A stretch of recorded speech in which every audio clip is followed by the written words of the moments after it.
Thank you so much for joining us for our third update for rural partners, stakeholders, and communities on the coronavirus disease 2019 or COVID-19 response.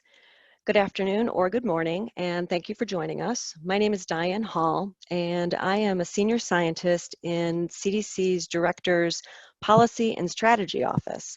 I also serve as CDC's point of contact and coordinator for our rural health work.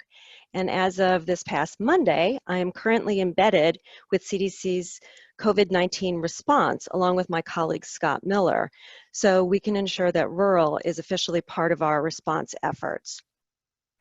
I'd like to start with a little bit of housekeeping. All callers have been placed on mute and will stay on mute for the duration of the call. If you have a question, please enter it into the Q&A box and we will try to get to it. There is also a chat box for attendees to share resources. The Q&A box is actually preferred for questions because it's easier for us to handle those, and we will get a report afterwards of all those questions. We do have someone staffing both the chat and the Q&A box. And if you don't see those boxes, they should be along the bottom of your Zoom screen. Sometimes that bar disappears. Even if we don't get to your questions, there's always more than we have time for. We do review them afterwards because they provide important information as we plan future calls and our communication materials. If you have questions after the briefing, you can email ruralhealth@cdc.gov. We are not using slides today, so they will not advance. We are recording the session, and it should be available within a week. No one group can do this work alone, so I would like to thank our partners at CMS, the Federal Office of Rural Health Policy, USDA's National Institute of Food and Agriculture, the VA Office of Rural Health, the National Organization for State Offices of Rural Health, the National Rural Health Association, and the Rural Health Information Hub. We've received many questions ahead of time, and we will try to get to those, but please note that if the questions are not within CDC's purview, we will share them with the relevant agencies. Now I'd like to thank Scott Miller and my CDC colleagues for putting this briefing together, and thank you to our partners who helped disseminate the invitation. Now I'd like to turn it over to the Health and Human Services Deputy Secretary, Mr. Eric Hargan.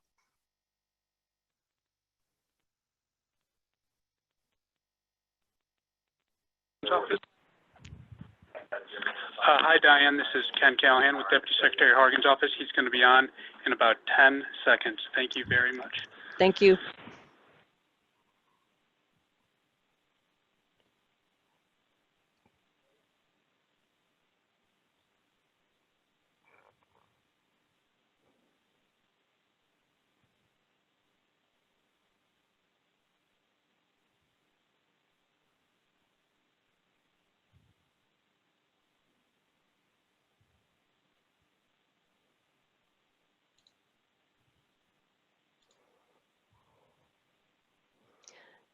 So during the briefing, we will be toggling back and forth between the title slide and the second slide. The second slide includes the URLs for where the recordings will be housed, and those should be up within a week, usually sooner.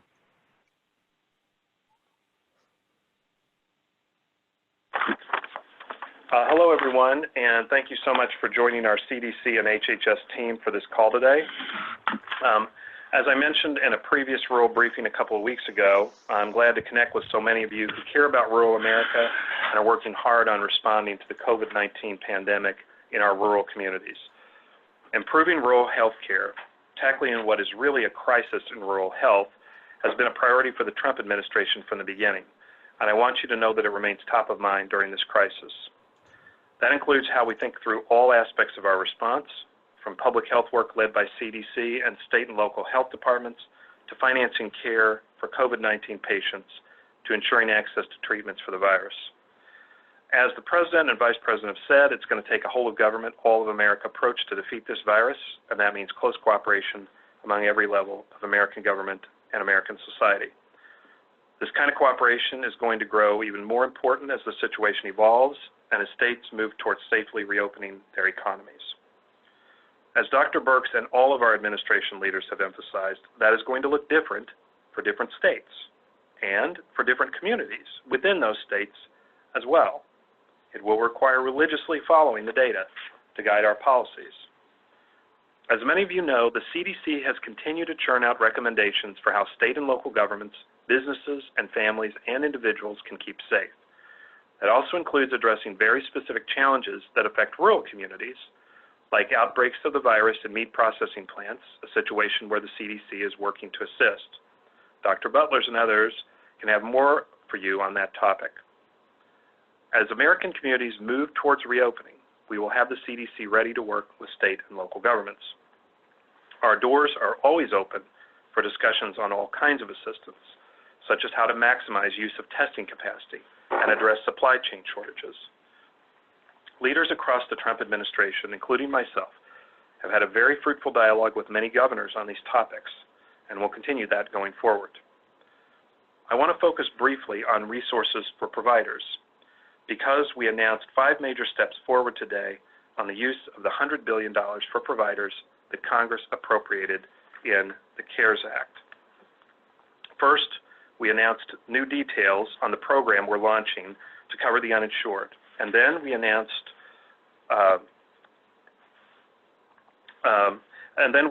4 new allocations of money: a general allocation of funds, an allocation targeted to areas with particularly high COVID-19 impact, a rural allocation, and an allocation to the Indian Health Service.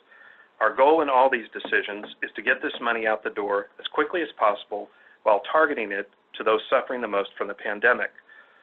We know that we must include targeting rural areas and rural providers, both because rural areas face existing challenges around access to care and because many rural providers already operate on such narrow margins. First, as we've said, we will be using some of the $100 billion to pay providers at Medicare rates for care provided to the uninsured. And I know this will be especially important in areas with high rates of people without insurance. These claims can go back to February 4th, when CMS created billing codes for COVID-19 related procedures. On a new HRSA website launched today, coviduninsuredclaim.hrsa.gov, we've laid out other specific details on that program.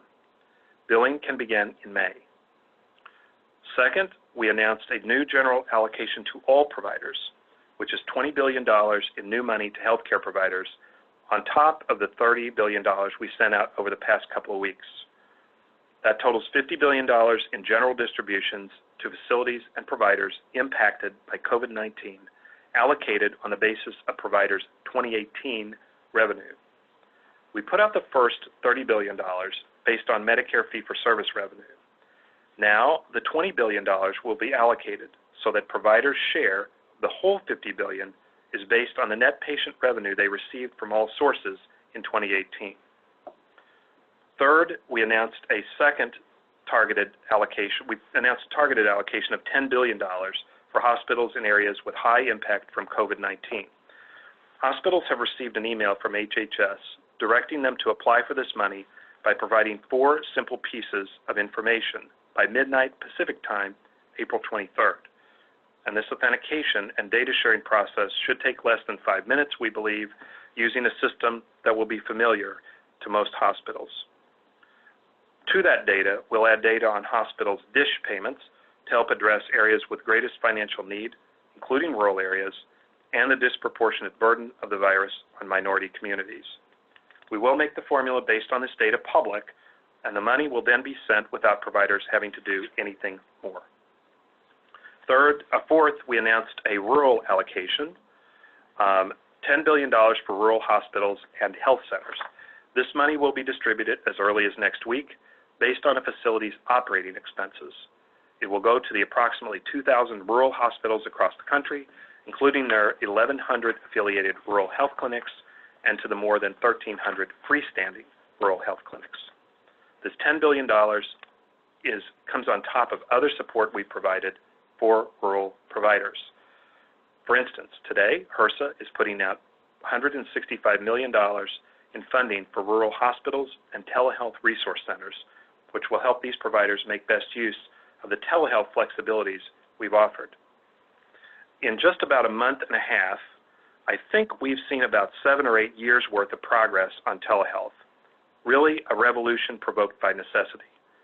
I'm excited to see what the future looks like based on getting patients and providers acclimated to the idea of telehealth in this way. Fifth, we are announcing an allocation of $400 million for the Indian Health Service, distributed on the basis of facility operating expenses. This recognizes the strain experienced by IHS providers, especially with the outbreak in the Navajo Nation, and complements other funding provided to IHS and work we've done to expand IHS telehealth capacity. There are still some providers who will still receive further separate funding. Congress provided $100 billion in funds, and we're quickly identifying all the providers who are in need. Skilled nursing facilities, for instance, need funds both as part of our general provider compensation efforts and because they are suffering particular costs from COVID-19. We're also looking to ensure that there are payments to dentists and to any providers that solely take Medicaid. The healthcare providers on the front lines of the pandemic are heroic, and President Trump recognizes that every American healthcare provider has pitched in for this fight in some way. We will continue using every regulatory and payment flexibility we have to help providers continue doing their vital work. And I encourage you to stay tuned to news coming out of HHS as we unveil new flexibilities. Finally, I want to mention the incredibly impressive progress we're seeing on a number of therapeutic possibilities for the virus. Last week, NIH and the Foundation for NIH announced the coming launch of a public-private partnership known as Accelerating COVID-19 Therapeutic Interventions and Vaccines, or ACTIV. With more than a dozen biopharmaceutical companies, HHS's Office of the Assistant Secretary for Preparedness and Response, the CDC, the FDA, and the European Medicines Agency.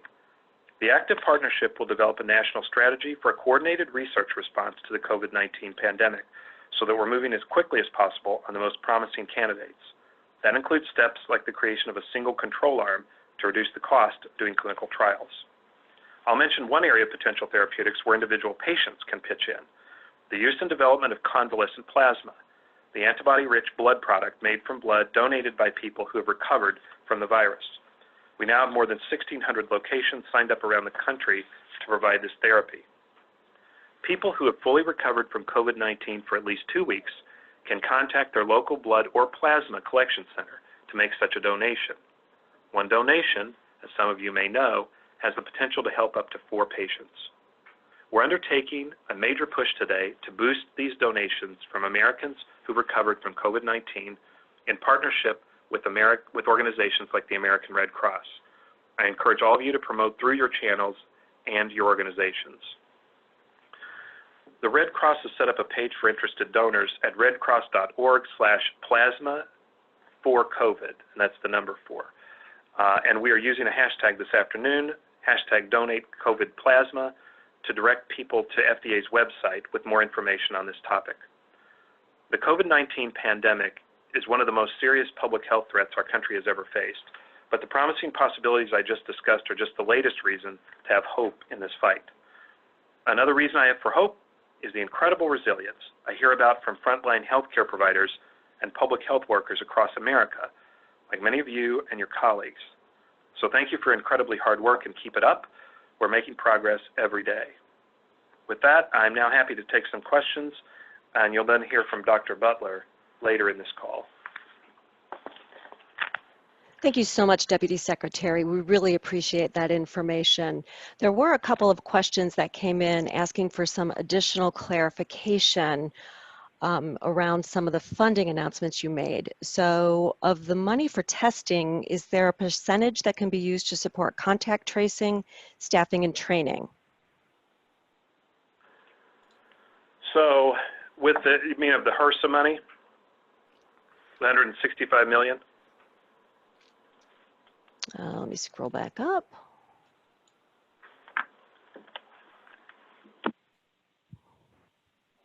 No, the $25 billion. We'll have to get back to you on that. Okay. Okay. Thank you. Will money be going to states or to specific hospitals or healthcare systems? It depends on the fund that it's coming from. So the Provider Relief Fund is going to providers. other types of, there's lots of different pots of sort of relief that are going out through the CARES Act funding and others. So some of it will be from directly to providers, and some of it comes through states. Great, thank you. So we've received some questions about federal prison facilities. So many of these are in rural states. Are there special funds to provide protection to prisoners, most of whom are not there for life sentences, as well as protection for guards and other staff, the idea being that they might bring the virus home? Yeah. Well, I have actually been working with my counterpart at the Department of Justice, who oversees the Bureau of Prisons, to provide them with best practices and to put them directly in touch with our medical professionals here at HHS. And I understand that that has been very productive with DOJ. Great, thank you. Can you give us some more information about the new telehealth website that HHS launched today? Yes, HHS launched a new telehealth website today, and so those of you who want to go to it, it's www.telehealth.hhs.gov. And that's going to be managed by HRSA, the Health Resources and Services Administration. It's a website that's meant to be a resource for both healthcare providers as well as patients. So for patients, the website provides resources and information so that they can learn more about accessing healthcare through telehealth services. And for providers, the website is a resource to help them incorporate telehealth into their practices, which I think for rural providers is really, it should be very important and top of mind. I've been talking with rural hospital systems and rural health associations all along. In fact, my first call was before the bill even passed was the National Rural Health Association to talk to them about these issues. So we're hopeful that we're going to have a website here that we even intend to grow as we get more and more telehealth and telemedicine opportunities and information into this website to make it more and more helpful to people as they hopefully continue to integrate more of these things, telehealth, telemedicine, remote patient monitoring, e-visits, and so on, into their practice. Great, thank you so much. This morning, HHS announced nearly $165 million in funding for rural communities to combat the COVID-19 pandemic. What does this audience focused on rural need to know about this?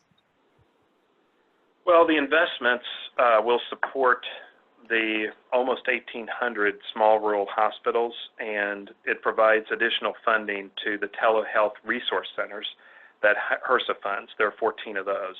They're going to provide technical assistance on telehealth to help rural and underserved areas combat COVID-19. Now, if you want to see a frequently answered question, or frequently asked question document, FAQs, then in the full list of recipients, you can follow me at DebSec Hargan on Twitter, where it was announced this morning. Great, thank you for that.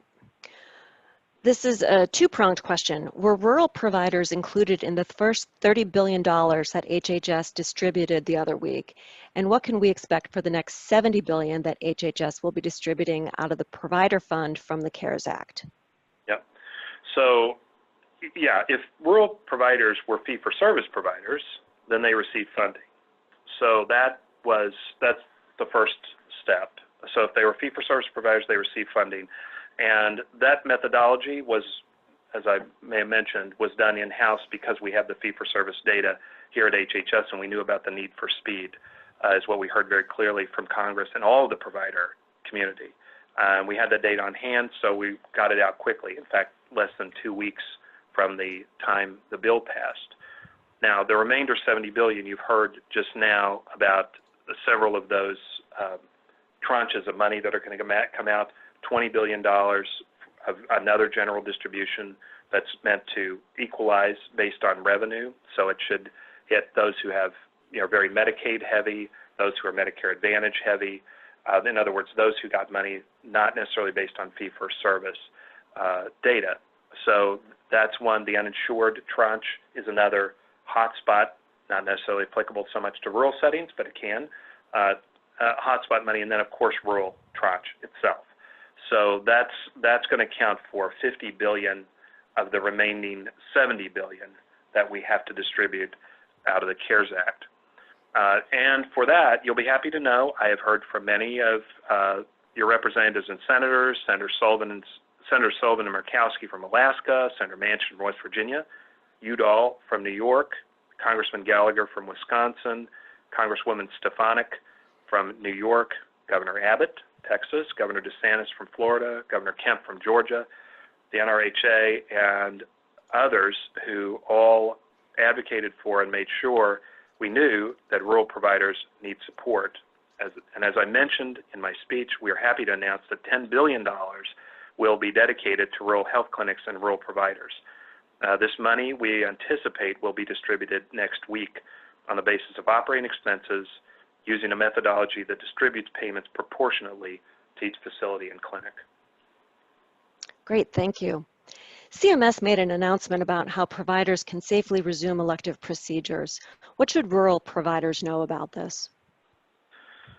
Well, the President's Task Force and HHS realized that many areas have a low or relatively low incident of COVID-19, but they have been financially devastated by the halt on elective surgeries, which often are the margin producer for providers. So please work in coordination with your state and local public health officials to evaluate the incidence and the trends for COVID-19 in your area to determine if providing this care, these elective surgeries or elective care, is something you can do if you haven't done so already. Many of these decisions are state and local decisions on that. We provided guidelines earlier this week to be able to provide non-emergent care. So those guidelines are out there for the use of state and local officials to look through them as we move, as the President talks to opening up America again.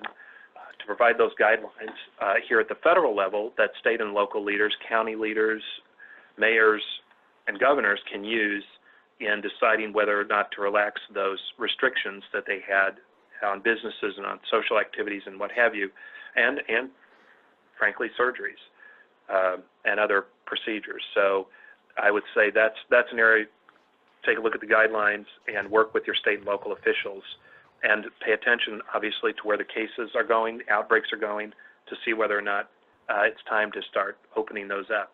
A lot of this is going to depend on public confidence to go back into healthcare facilities, in addition to political leaders moving on the issue. Thank you.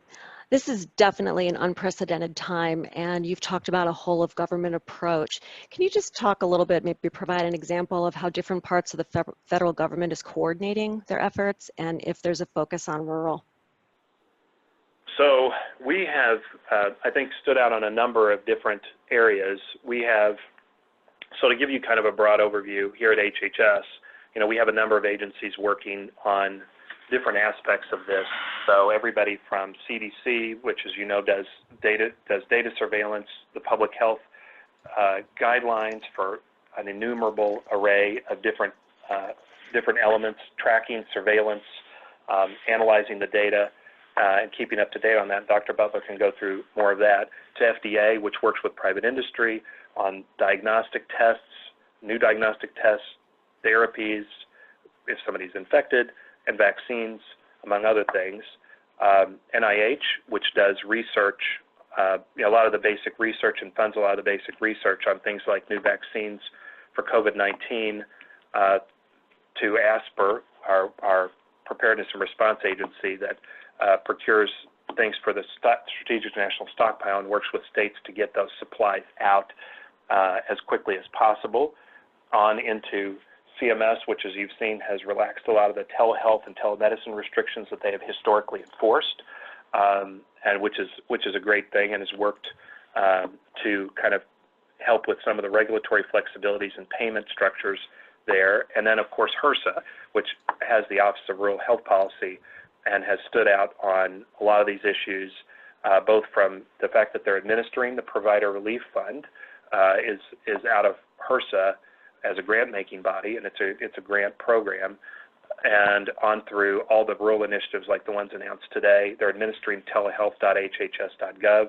They're running that website, and they have the Office of Rural Health Policy, which has helped formulate a lot of these a lot of the things that we're doing here, including, obviously the complexity of administering a rural tranche, which, as all of you know, has many different kinds of providers in the rural landscape. There's a lot of different categories of rural health providers in that space, and for us to be able to kind of come to a good formula for administering that has largely been done to the hard work done at HRSA and in conjunction with CMS. Great, thank you. I think it's helpful for people to understand just all the agencies that are involved in this. Thank you for taking the time to join us, Deputy Secretary Hargan. We really appreciate it. We appreciate your time and we appreciate your ongoing commitment to improving health in rural communities. To our audience, unfortunately, the Deputy Secretary cannot stay on for the whole call, so we will collect questions and I can work with his office to get URLs sent. Thank you. Thank you, Deputy Secretary. And now I'd like to turn things over to Dr. Jay Butler, CDC's Deputy Director for Infectious Diseases. Dr. Butler will give a status update and then we will move to question and answer. Dr. Butler? All right, very good. Well, thank you, Diane, and good afternoon, everyone. So we'll start with the situation report.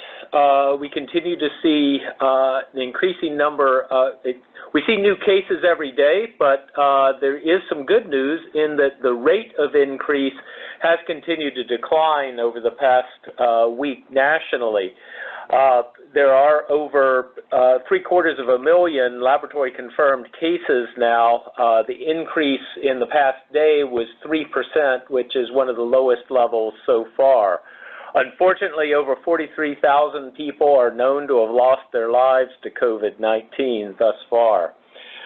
We also recognize, though, that many cases go unconfirmed. So we have a number of other mechanisms to be able to conduct surveillance for COVID-like illness, also monitoring hospitalization rates to be able to determine what the impact of the pandemic is beyond just the scope of people who are tested, recognizing that many cases are very mild and, in fact, asymptomatic infections occur. So I would not be at all surprised as data continues to become available if we don't find there are many more cases that have occurred than this. We're also finding a new direction in the epidemiology with community mitigation, which has been very successful in slowing the rate of spread in communities. We see clusters of infections occurring in specific institutions that have in common crowding as well as difficulty with hygienic measures, particularly related to hand hygiene. Just today, the CDC put out 2 reports in the MMWR describing clusters of COVID-19 in homeless shelters. One in particular focused on 4 cities, Boston, Seattle, San Francisco, and Atlanta, where cases were identified, and in areas where there were known cases occurring in these shelters, there were relatively high rates of infection both among clients of the shelters as well as among staff. Whereas in shelters where there had not been cases recently, the rates of infection were relatively low. Another venue where we have seen clusters in the past couple of weeks include prisons and jails, and also in meat and poultry processing plants. At least 17 states have had meat or poultry processing plants that have been involved in outbreaks. We have some CDC teams assisting the USDA as well as state health departments in several locations, and there are specific guidelines for prevention of spread in meat and poultry processing plants that are approaching the final phases, and I would anticipate will be posted on the CDC website very, very soon. I want to stress again that this virus is not one to take lightly. In the week of April, ending April 11th, 18% of all deaths in the United States were due to pneumonia and influenza, a very broad category that is standardized. But if we dig into that a little deeper, about 12% of all the deaths during that week were due to COVID-19. So at this point in the pandemic, COVID-19 truly is a leading cause of death. And a really sobering story I heard today was that the Boston Globe today had 16 pages of obituaries. So the impact of this pandemic is very, very real. While the vast majority of people will recover without sequelae, we cannot ignore the fact that the vast majority of people are also susceptible to infection, and no one is completely immune to the severe effects of this virus when they become infected. For some priorities for the coming week for us here at CDC and working across all of government with private sector partners and in public health with our state, local, and tribal partners is developing guidance on when to scale back the mitigation efforts. As Deputy Secretary Hargan mentioned, there are a number of parts of the country where there's a downward trend now in the number of cases. Community mitigation is working, but we recognize that there are downsides of community mitigation also in terms of the impact on economy and disruption of life. We also know that there are areas that have been minimally impacted so far, and maybe there are indeed ways that mitigation can be loosened up as long as good surveillance is in place to be able to tighten up again if needed. So the reopening will be different in different locations, and it will also be scaled, not everything all at once. It won't be a sudden opening of the floodgates. And decisions may be different in different parts of the country depending on the population that lives there. And it's important to recognize that reopening and the process of scaling back mitigation or reinstituting mitigation really needs to be driven by data and not by predetermined dates. The guidelines that were announced by the White House last week talked about a gated entry into scaling back mitigations based on three parameters. One is the prevalence of COVID-like illness in a community. So that includes a number of the things that are now posted publicly on COVID View on the CDC website. Also, hospital capacity to make sure that there are hospital beds available, including ICU beds, and also ventilators and availability of personal protective equipment if the rates of hospitalization increase again. And then also reductions in the number of laboratory-confirmed cases, which involves doing everything we can to increase the capacity for testing of people, particularly those who are symptomatic. What we are working with states and other agencies on is the goal of at least 14 days of improvement in these parameters. But I want to stress that these decisions are going to be driven oftentimes locally. If we look purely at state data, there's actually 2 states that are showing 14 days of improvement, and those are Louisiana and Michigan. However, in those states, more than 20% of counties or parishes are still on the increase. So the decisions that are made oftentimes need to be made at the local level.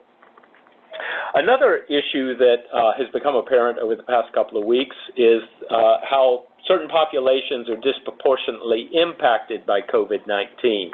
I think when we last spoke, we might have talked about that the surveillance data that has been put out by CDC shows that African American people are disproportionately represented among those who are hospitalized and among those who die. And similar in-depth analysis of data from New York City as well as from Louisiana has also confirmed that observation.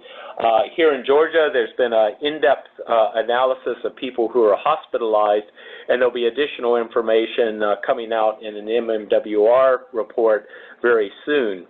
Also, a pre-publication report from the VA administration looked at a cohort of 2 million vets aged 54 to 75 And they did find that there were higher rates of COVID-19 among African American vets, although they did not see higher rates of severe illness compared to vets of other ages. We're also very concerned about the rates of disease among American Indian and Alaska Native people. In New Mexico, nearly a third of cases are among Native people, although they make up 11% of the population in New Mexico.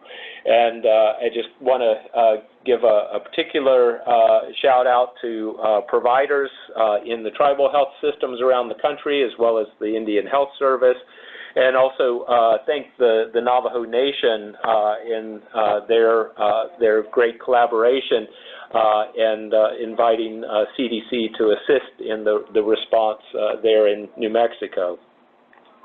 A third area that I thought I would highlight is a frequent question is, when will this all be over? It will not be soon. Exactly when and how bad until then is still a topic of great speculation. But I did want to let you know that CDC does have a COVID forecasts website. Now, of course, as you know from the weather, the art of forecasting can be one that is sometimes very accurate, sometimes very trying. But there is some projections based on various assumptions and updated based on data as it becomes available on the CDC website, as well as links to other academic centers that are doing forecasting and trying to see where this pandemic may be going, including links to Columbia University, the Institute for Healthcare Metrics and Evaluation, the Los Alamos National Laboratories, and Northeastern University. And when we talk about what's coming up and what's the forecast look like, we certainly do have concerns for what the summer is going to look like. We want to plan for the worst and hope for the best. Will we get a break in warmer weather? You know, most respiratory viral pathogens work that way when they become endemic in the population, but in a pandemic, I think it's important to remember that all bets are off. While we know that the SARS coronavirus 2, the cause of COVID-19, does not survive in the environment as well in heat or in humidity, we also know, looking at how the pandemic is spread in the southern hemisphere, that in parts of the world that are currently coming out of summertime, they have not been spared from the pandemic. So at this point in time, we don't know whether or not we'll see a significant natural decline in the rates of COVID-19 during the summer. Also concerns about next fall, because as particularly if community mitigation is scaled back and we're able to open schools again, we certainly would anticipate we'll see influenza coming back again. So the combination of COVID-19 and influenza certainly could be a challenge. We were fortunate that COVID-19 was on the uptick in the United States as influenza was coming down, so we weren't dealing with those two epidemics at once, but that is a very real possibility for next year. So I would really encourage you, be thinking now about making sure that you get your flu shot or other flu immunization this coming fall when it becomes available. I mentioned earlier some of the data from states, also response in states are an important part of reopening.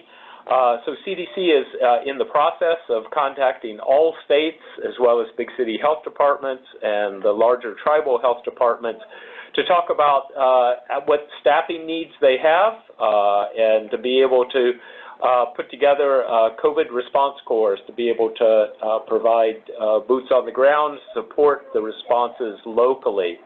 And that would be in addition to the ongoing work of CDC in providing technical assistance as well as virtual training on issues like contact tracing, case investigation, and infection control measures.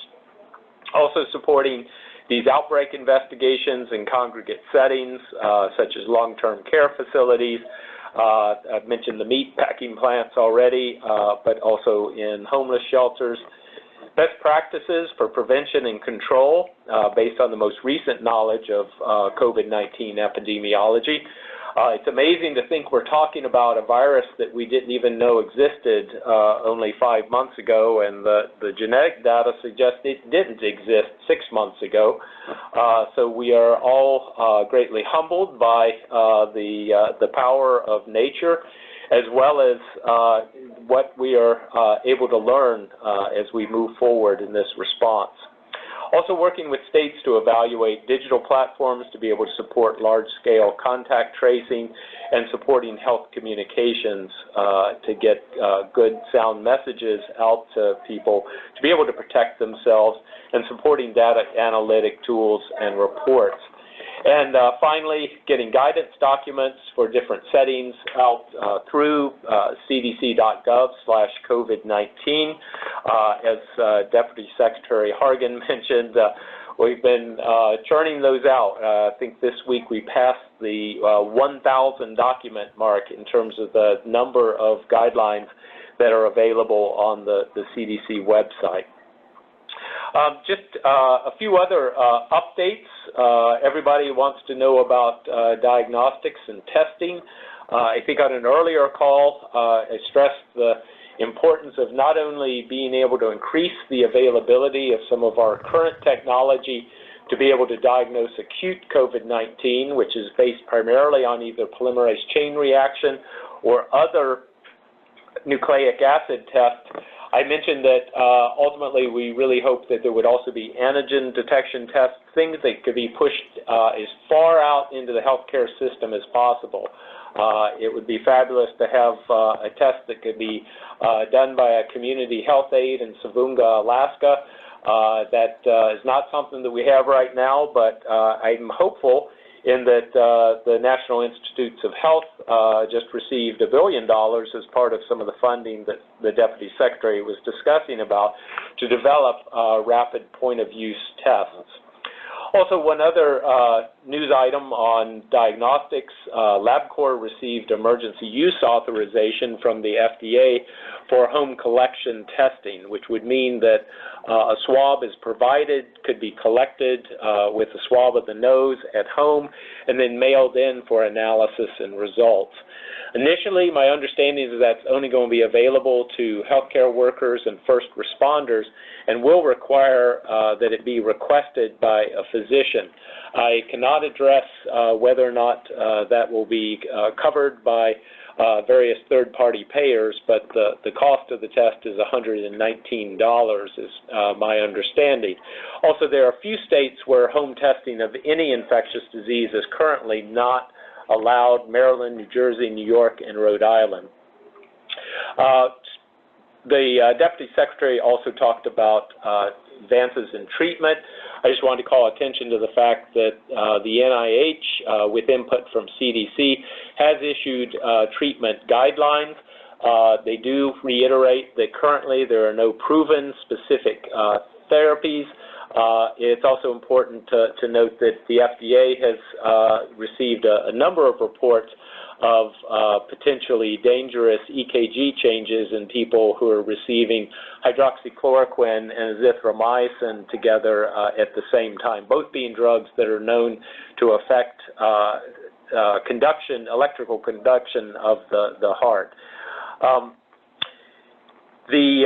As we also do the things that we need to do to clean and disinfect our environment, we put out a report from CDC, just a warning based on calls to poison control centers, pointing out that there has been an increase in calls for exposures to cleaners and disinfectants.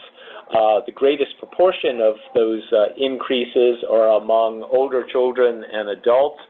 And the most common route of exposure is inhalation. So do be careful when using these products. And finally, we know that the pandemic has impacted all of us.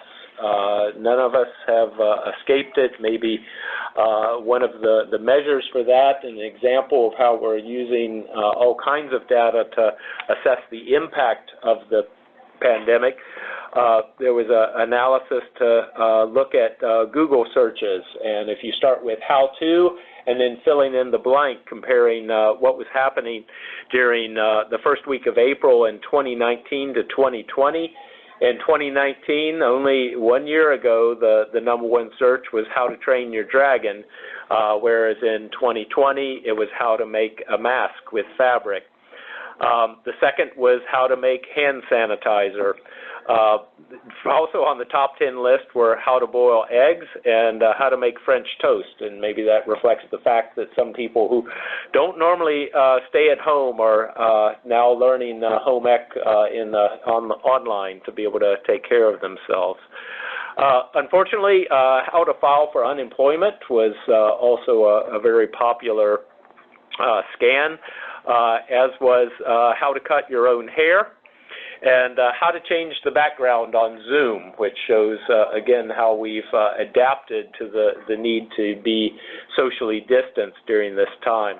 And maybe on a real plus is over the past several years, the search term, how can I help, has now reached an all-time high and has come the closest was in August of 2017 after Hurricane Harvey hit the Texas coast and impacted Houston so radically. So it's good to see Americans pulling together to get one another through this. So I really appreciate the chance to speak to you today, and Diane, I'll turn it back to you, and I'll be happy to take questions. Great, thank you so much, Dr. Butler.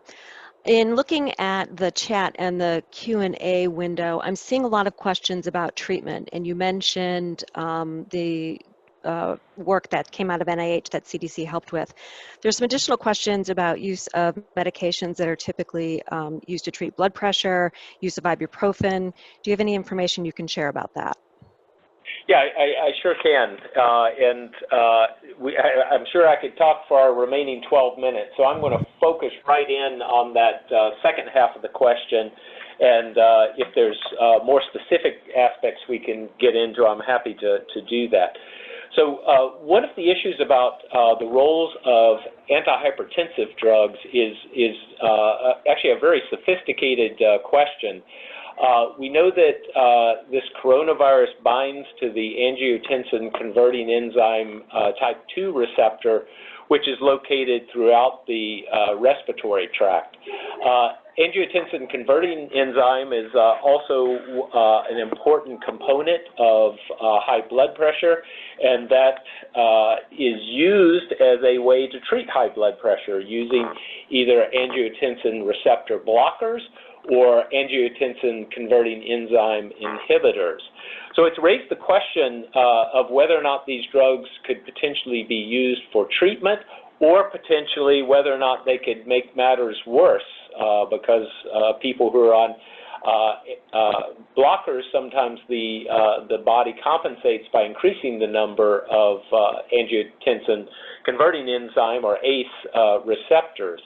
And the data that's available so far shows that there's no direct association between either the ARBs, the receptor blockers, or the ACEs, the converting enzyme inhibitors, and outcome of COVID-19 or risk of infection. I think it merits monitoring closely because we do continue to learn. But at this point in time, I know a number of expert panels have recommended that persons whose high blood pressure is under control with either a angiotensin receptor blocker or an angiotensin converting enzyme inhibitor should continue their medications as before. Great, thank you. There have also been some questions in the chat asking about virus mutations. Can you comment on that? Yeah, so there's been a number of reports, and I've seen some data about how the virus has changed and there's a couple lines of evidence suggest there's 3 genetic clades of the virus. But the bottom line is that at this point in time, it does not appear that the virus has mutated in any way to be more transmissible, to cause more severe illness, or to cause milder illness. Although I would stress again that this is a new virus. These RNA viruses do mutate fairly readily, so that's part of how this brand new virus appeared, is that coronaviruses are common in nature and mutations happen. I guess that could be a bumper sticker I might put on my car someday, mutations happen. Where was I? But at this point in time, there is not evidence that there's been a mutation that has resulted in a major change in the disease that's caused by the SARS coronavirus 2. The fact that there's these appear to be these clades, as we call them, are very useful for epidemiological purposes and will, I think, increasingly allow us to go back and understand better how this virus spread around the world. Great, thank you. I'm also seeing some questions about how close we are to either having a vaccine or a cure. Yeah, so the question about, let me start with cure and then we'll talk about vaccine. Cure gets into that issue again of what are the options for treatment. And the antiviral drugs that are being investigated, probably the one that's most heavily investigated is called remdesivir, which is a drug with broad-spectrum antiviral activity against RNA viruses. I know that some of the randomized controlled trials have reached their enrollment targets and actually exceeded them. And those analyses are ongoing and I'm sure at a very fevered pitch so that we would know better about what role remdesivir would play in treatment. Another option that has been pursued is lopinavir-ritonavir, which is a combination of protease inhibitors which are commonly used to treat HIV infection. They were studied in China and were found to not have very much evidence of a beneficial effect. So a number of the treatment guidelines that are coming out at this point in time are not encouraging use of lopinavir-ritonavir. And then hydroxychloroquine, which actually does have some evidence of antiviral effect, but also is thought to moderate the inflammatory response, which probably plays a significant role in severe COVID-19 disease, is part of ongoing studies also, although some of the early evidence coming out is not as encouraging as some of the earliest reports had been. So at this point in time, I think we still don't have strong evidence of a very specific antiviral treatment that will be curative. There is work ongoing, though, in terms of the role of hyperimmune plasma, or and this is what the Deputy Secretary was talking about, donation of plasma by people who have responded or recovered from COVID-19. And the goal here would be able to provide antibodies that would deactivate or neutralize the virus very early on in the course of infection before the more severe manifestations could develop. And that is an option that is also under study. But probably the best antibodies are the ones that our own bodies make, and so the way we do that is through vaccines, and that's an area of ongoing work. Right now, there's a number of candidate vaccines, but there are a couple that are probably closer to moving forward into next phases of study than others. And these phase 1 studies, as we call them, which involve administering the vaccine to a small number of human volunteers, measuring the antibody response as well as the any untoward effects, are ongoing and will hopefully open the road to larger trials that would ultimately lead to a vaccine that would be available. I know the push is to have a vaccine available as soon as possible. Using very traditional methods, that would probably be 12 to 18 months from now, but we're also looking very hard at what are the options to potentially be able to use a vaccine in a way so that it could be studied and provide protection to people who voluntarily want to receive it sooner than that. But it would, again, this is still on a fairly distant horizon.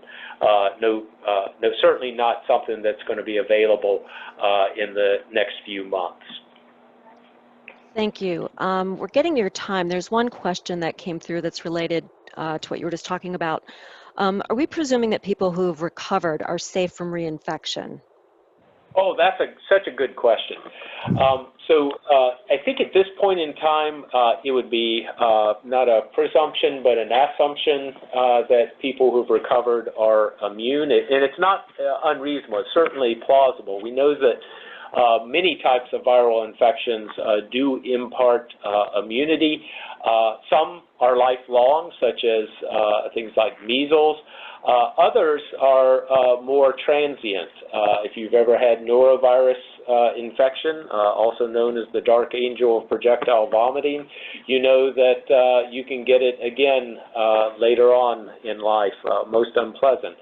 Unfortunately, what we know about the so-called common coronaviruses, those are the ones that cause cold-like symptoms, is the immunity imparted by infection with those viruses is also not lifelong. So it's an area of intense study. I think it is reasonable to assume that there might be short-lived immunity. We don't know how short-lived it is. So at this point in time, there's a lot of work going on to better characterize the immune response to infection, as well as the antibodies that are produced to determine whether or not they are able to neutralize the virus. And this will be a topic that hopefully very soon we'll have better guidance in terms of what it means for people returning to work and what precautions they may need to take to reduce the risk of reinfection. So I don't have a definitive answer at this point in time, but it's one of those questions that we are asking as well, and we hope to have more definitive answers very soon. Thank you so much, Dr. Butler. We really appreciate you taking the time to join us and answer these questions. And thanks to our audience for joining today. If you have additional questions, you may email those to ruralhealth@cdc.gov. A recording of this session will be available on both of the URLs listed on this slide. And I suggest folks sign up for CDC's email, which includes COVID-19 updates. It includes links to all of our new materials. So the thousands of documents that Dr. Butler mentioned, those emails highlight all of the new ones as well as those that have been updated. You can go to cdc.gov/COVID-19, and there's a place to sign up for those updates at the bottom of the page. So once again, thank you, everyone. Thank you, Dr. Butler. And thank you, everyone, for all of your work, and please stay safe and healthy. So long.